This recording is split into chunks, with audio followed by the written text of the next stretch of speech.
So this is my first movie that I'm shooting. Of course, I've been in the entertainment industry since 1995, and I've never shot a movie on my own. I know a lot of people think that some of the movies I've been in belong to me. For example, I've heard people say, Mortal Inheritance. Mortal Inheritance was in my movie. Yay! I've also heard people, say things like, oh, they thought Alter Ego was my film. But those are not my films, I only just started them. So my movie, for the first time that I'm producing and directing, is Mother's Love.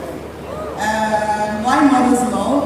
Or why 30 years, right? Why did it take me 30 years to do a movie? I didn't think at the time that shooting a movie was a priority. Because I feel like when you're, as an artist, when you want to shoot a movie, you should have something to say. I don't believe in shooting movies for commerciality. I shoot movies because I feel passionate about the story. Otherwise, I can do other people's stories, right? So, clocking 30 years, I just felt like I've come of age. I've learned a lot in the industry. I have also transitioned into another industry. For those who don't know, I have relocated in the past 5 years. I actually now I'm somewhat in Hollywood, so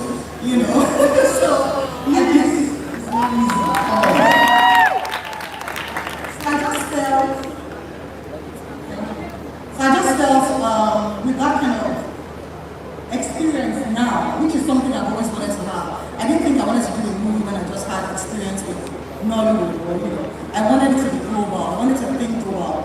And so when I felt like I had gotten enough of that kind of experience, coming into 30 years, I felt like it was time. And Mother's Love because of the story. I love the story of the mother and the daughter. How many people here are first daughters, say for example? First daughters. Plenty. You know our struggle.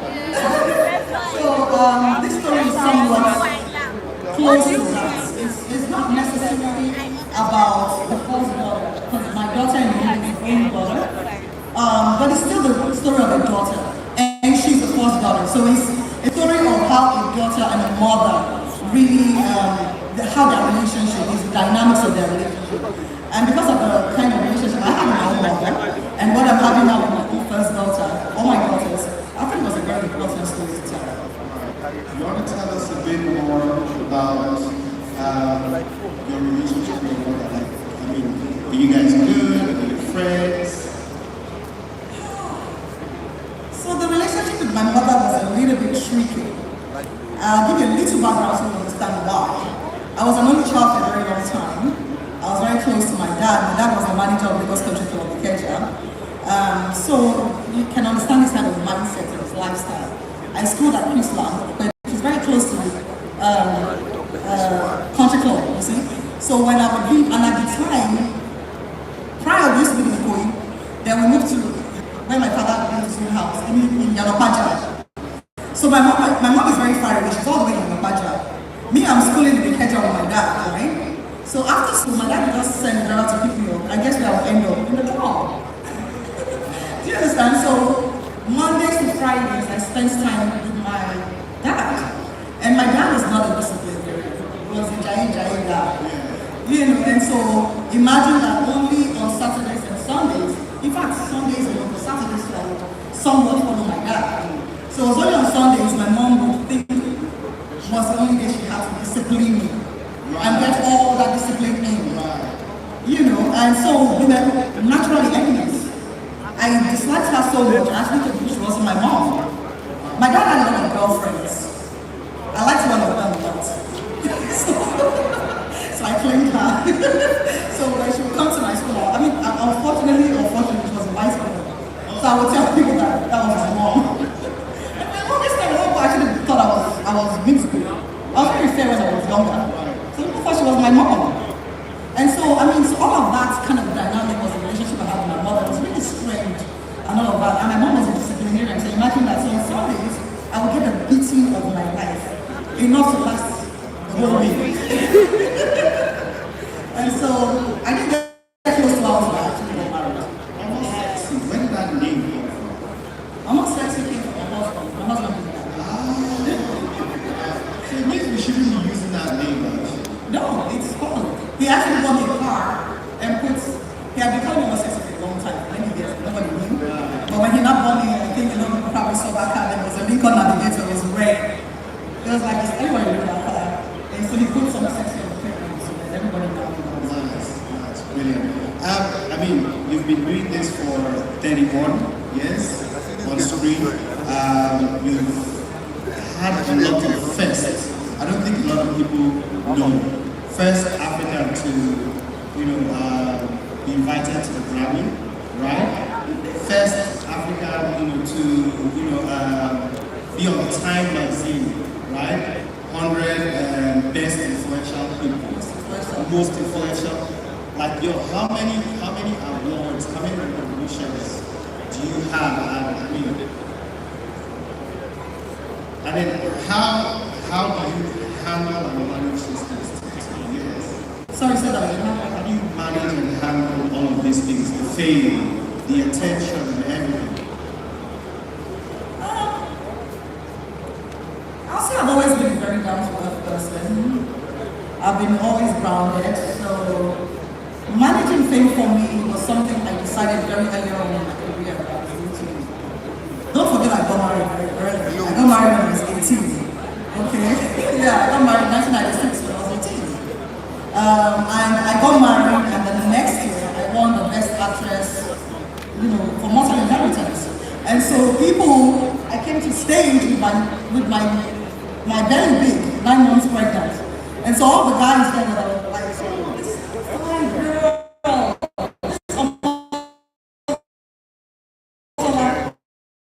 And then they said,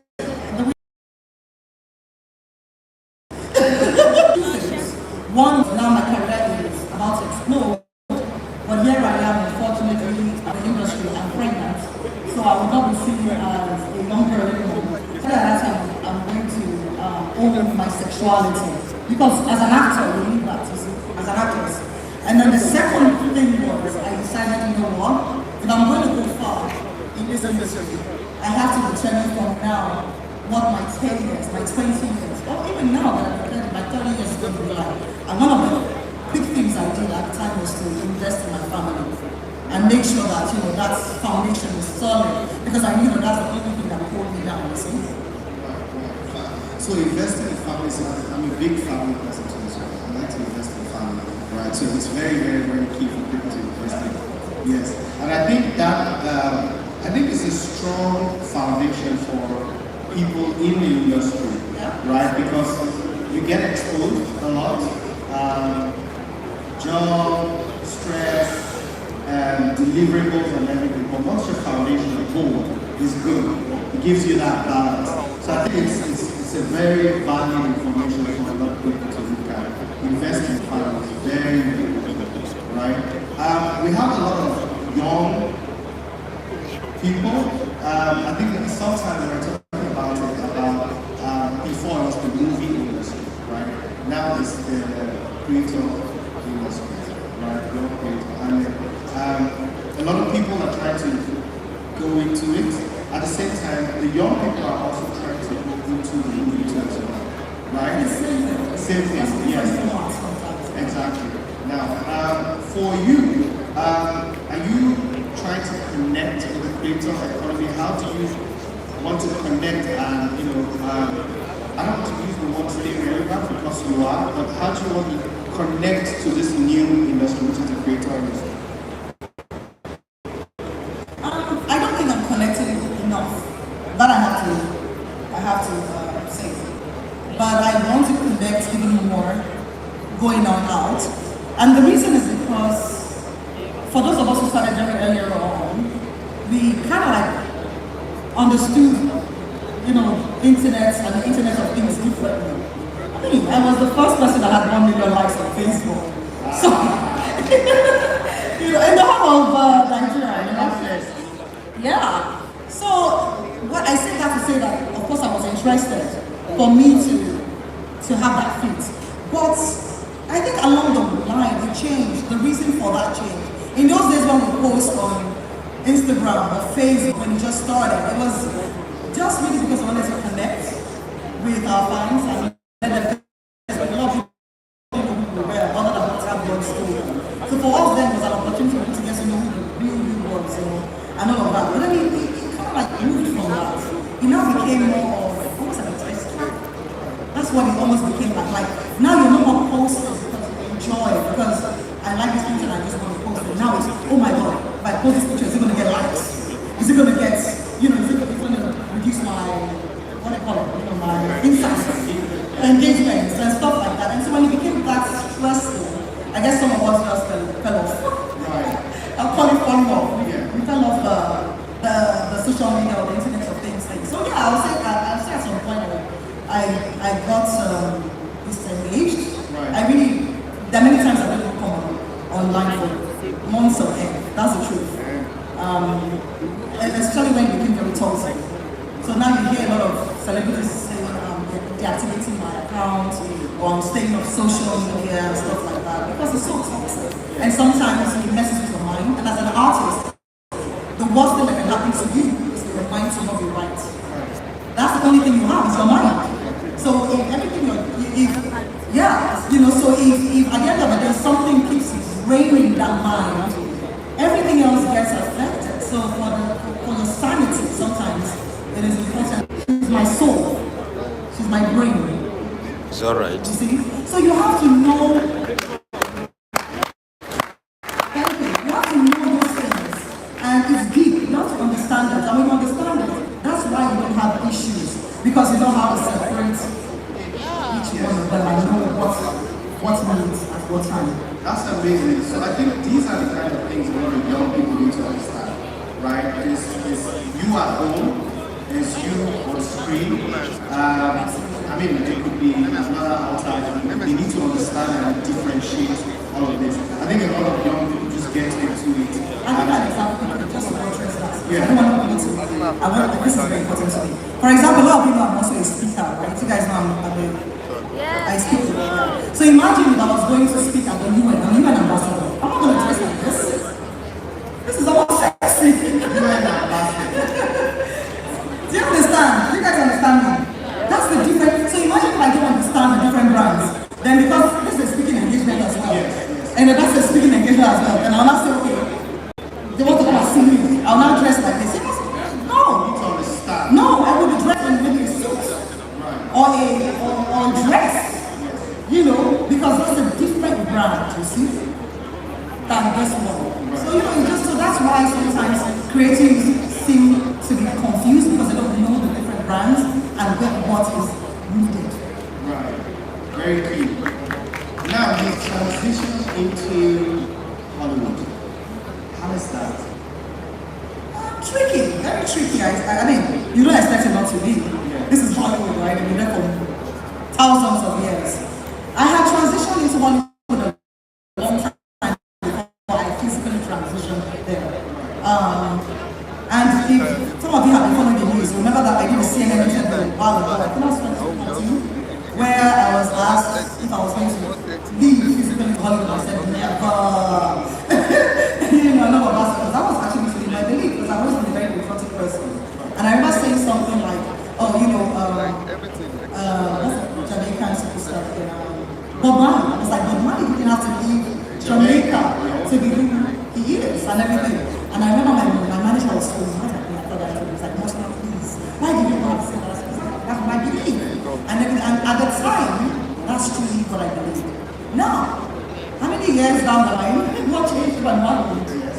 I realized like Bob Marley was living in a different time. And I was always living in a different time. And what it is that even though now it's easier for people to discover you everywhere because of the internet, right? It is harder to to get into the film industry from anywhere. That's just the truth. I've been visiting Hollywood for over, my kids live there. I've been visiting for over maybe 20 years or even more or something. But you are never treated at Instagram. Every time you leave and you come back, you have to introduce yourself. And it frustrates me because I came into Hollywood by God's grace from the top. Like they were inviting and flying me in from Nigeria as a superstar that even from Hollywood stars were not getting, the kind of treatments they were not getting, And but every time I left and I had to come back, I literally had to start again, introduce myself, trying to get into further if I really want a global career this way. And so after COVID and all that happened, I was like, you know what, YOLO, we live once here. I don't want to leave with regret, thinking because I'm a big thing in a small place and I enjoy being that. I'm afraid to now venture into a place where I probably will be a nobody, but I'll have to fight to start or something, just because of fear. So I decided to face that fear and just go for it. And so here I am, 5 years on. Amazing, amazing. Fantastic. So, if you announcements that sure. Guys, we have something for yes. Guys, can we bring out something quick? Yes, we are ready. So,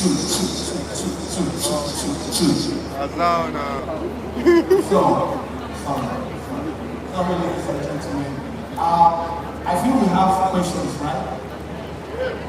Do we have questions? Sorry. How many? I'm just going to take two out. Just two. I think. Let me find somebody at the back. I see you. You're standing. Come. Come. So just three people. Two ladies, one guy. Please, can I have the mic? Please don't stress our legend. Don't answer many questions. Stress me, it's okay. So can we have the mic up here?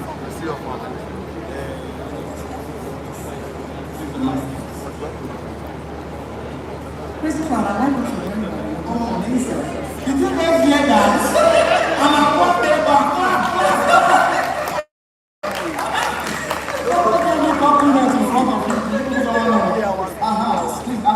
Thank you, my name is Mama. So good to see you, Ma. I came only for you. I came all the way from University of Ghana, Theatre Department. So my question is, I'm so happy to see you, Ma.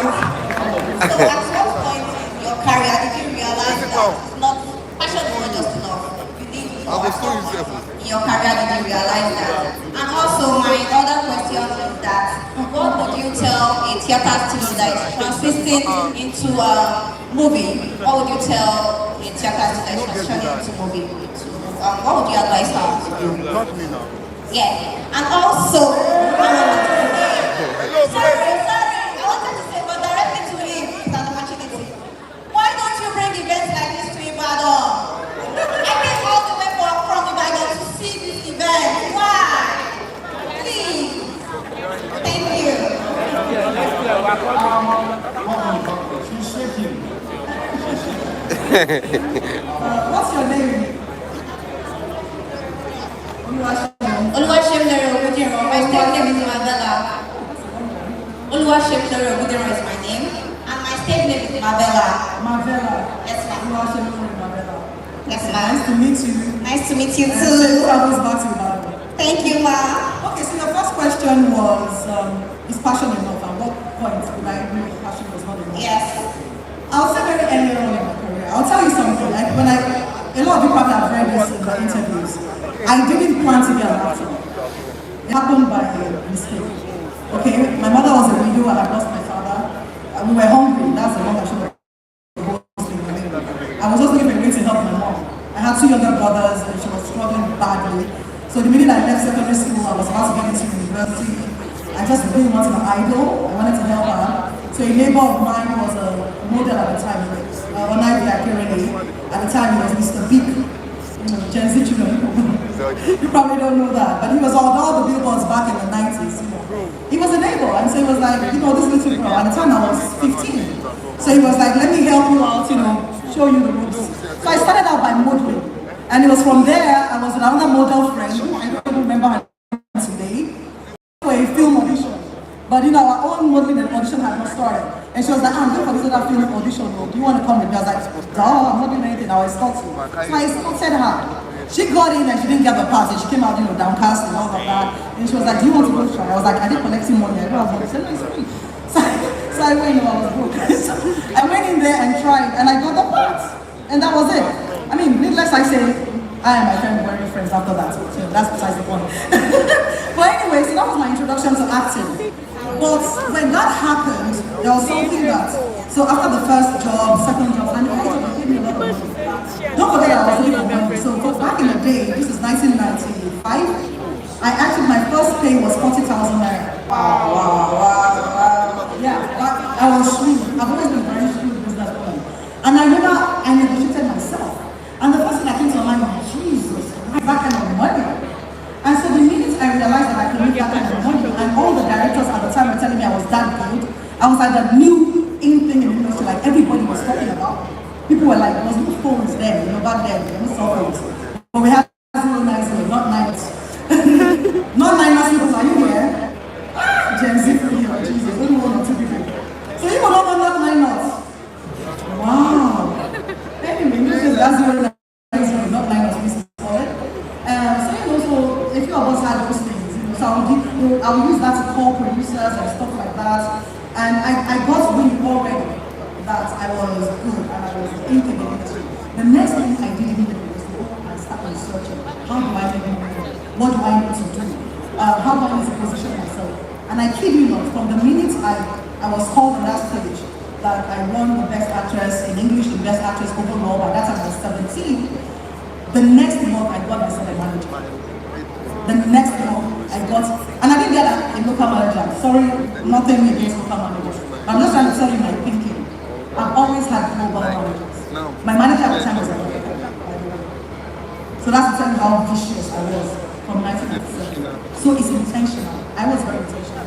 So if you want to go far in this industry, you have to be very intentional. The second question was, how...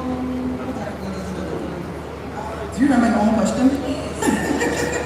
What advice do you give to someone transitioning into movie? What advice do you? What advice do you have?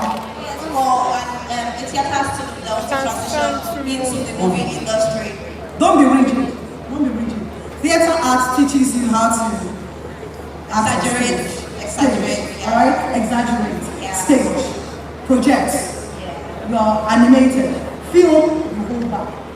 You can't do too much. A lot of the acting we do in Nigeria really is telenovela. When you go to Hollywood or you go to big guy, you see that they tell you pull back. It's too much. Pull back because the screen is so big. So you can't be, the shouting and all the no, you can't do that. So if you want to transition to film, you need to understand that it is the exact opposite of everything you're doing in theater. Thank you so much. I'm going to answer your last question. Don't worry, see me later. Why haven't we brought Why haven't we brought the show to Ibadan? He's not here to answer. Yes. We are still growing. You understand? So very soon, ACS plans to do every city. But it's a gradual process. This is a very young industry.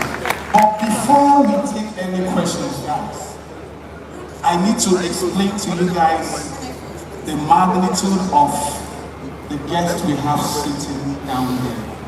30 years in the industry, guys. 30. She's still looking young. She doesn't look any different at all. I think one product I would want to partner with her on is the serum. This immortality serum that makes you not age, makes you not change. And because of what you have achieved in this industry, Ma, we all have a wonderful surprise for you. To tell you thank you, we appreciate you, we love you, we want you to continue being amazing. Ladies and gentlemen, we have a wonderful surprise for the legendary Omotala. Please, everybody, with a standing ovation, and with our hands clapping together.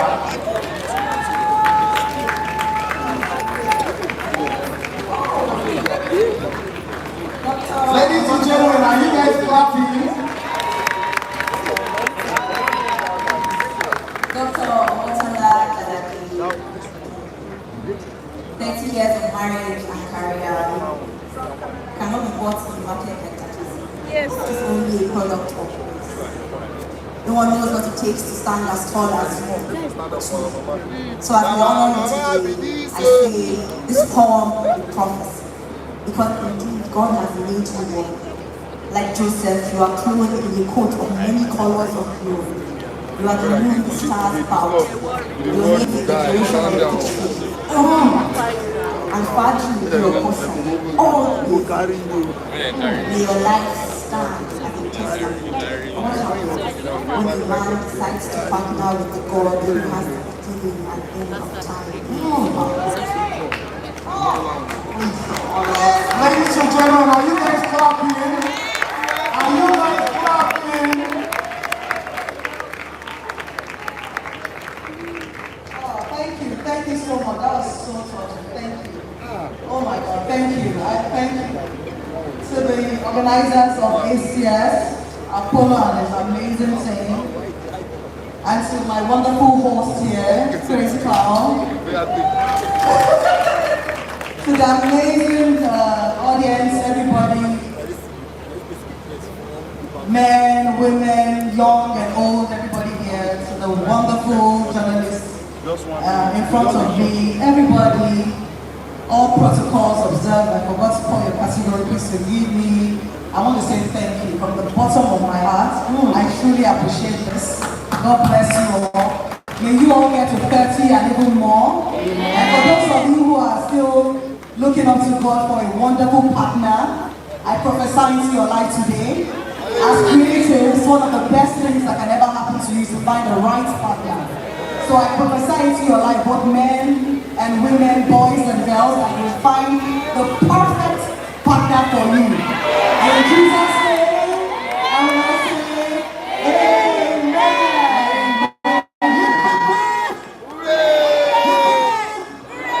All right, sit down, ladies and gentlemen. Thank you so much.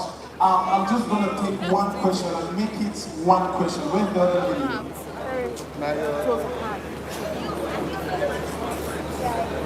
Okay. Let's sit down. Damn. Hi everybody. I have a short piece to perform, so listen and I hope you learn something too. This guy that is stand. In an